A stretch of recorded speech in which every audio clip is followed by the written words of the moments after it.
Bonjour à tous amis turfistes, j'espère que vous avez passé un très bon week-end. La semaine commence pour ce lundi 11 mars sur l'hippodrome de Caen. Et je vous partage ma sélection de 5 chevaux pour la course du Quintet. Mais avant de commencer les amis, n'oubliez pas de vous abonner, de liker, de partager, de commenter la vidéo. Ça coûte rien du tout et ça fait toujours plaisir. Allez, c'est parti pour l'hippodrome de Caen avec la course du Quintet qui aura lieu en course numéro 4 sur les 2450 mètres. Il y aura 16 partants. Et le départ de la course est prévu pour 13h55, une course qui est réservée aux chevaux âgés de 7 à 11 ans et en gagné moins de 260 000 euros avec un recul de 25 mètres pour ceux ayant déjà gagné la somme de 136 000 euros.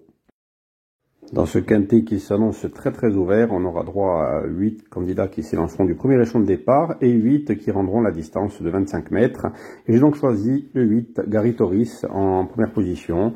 Et ce sera la première fois qu'il se présentera sous l'entraînement de Mathieu Varin et il fait face à un engagement idéal à 265 euros de devoir rendre la distance. Il vient de bien gagner à Vincennes et pourrait bien faire plaisir d'entrée de jeu à son nouvel entourage. On continue avec en deuxième position le numéro 14, Forever JL. Il lui faudra certes rendre 25 mètres, mais il en est largement capable. Il vient de faire un meeting de Vincennes plus que convenable et retrouve l'hippodrome de Caen sur lequel en 2 apparitions il compte un podium. Donc je pense qu'il pourrait très bien finir sa course et en venir dépasser plus d'un dans la phase finale pour prendre une bonne place sur le podium.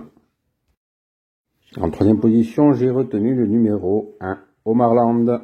Le protégé de Lionel André Martin est un sujet très régulier dans ses résultats, que ce soit corde à gauche ou corde à droite, et ce malgré qu'il fasse partie des plus jeunes dans ce rendez-vous et qu'il sera aussi le moins riche.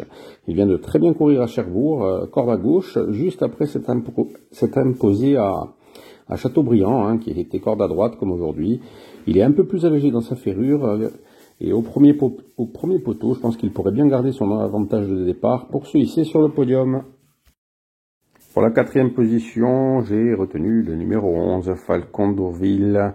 Le pensionnaire de l'écurie d'Emmanuel Varin sera présenté déféré des 4 pieds, chose qui ne lui est plus arrivée depuis un an. Il est confirmé corde à droite, il sera associé à François Lagadec qui le connaît bien et avec qui il compte 4 victoires, déjà une place en 14 associations. Ses statistiques sur cet hippodrome sont de 2 victoires et une place en 10 essais et je pense qu'avec une bonne course, il pourrait venir intégrer la bonne combinaison de ce Quintet Plus. Et pour terminer ma sélection, à la 5e position, j'ai mis le numéro 2, Groupie du Ken.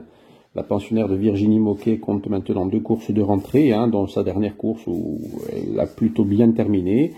Elle s'entend bien avec son driver du jour et sera donc présentée déférée des 4 pieds, comme la dernière fois. Et c'est un hippodrome où elle est montée 2 fois sur le podium en 5 tentatives.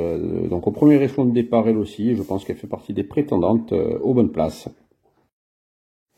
Alors, on fait un petit résumé de ma sélection. On commence avec en première position le numéro 8, Gary Toris, suivi du 14, Forever JL, l'As, Omarland, le 11, Falcon d'Orville, et le 2, Groupie du Ken.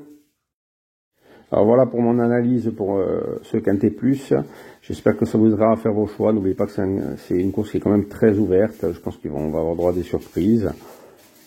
Donc ne flambez pas trop, restez raisonnable. C'est le lundi il y a souvent des surprises. Et on est à Caen.